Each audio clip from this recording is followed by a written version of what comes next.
kiwi with bagoong. Try natin.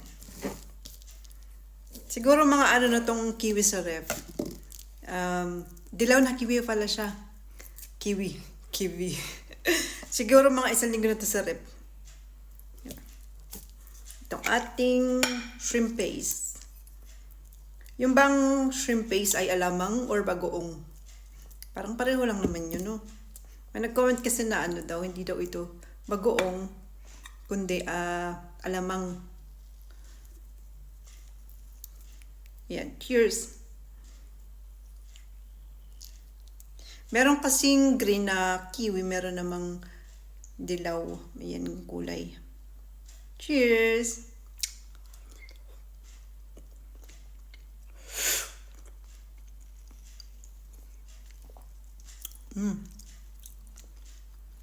Bago yung lasa niya, ah.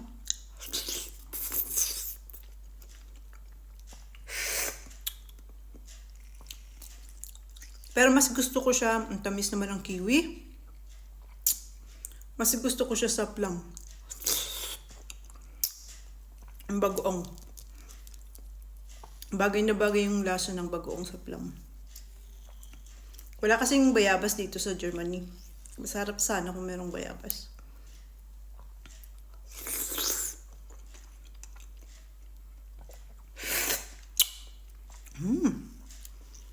Sarap ng kiwi na to. Tumatamis siya pag hinog na hinog na.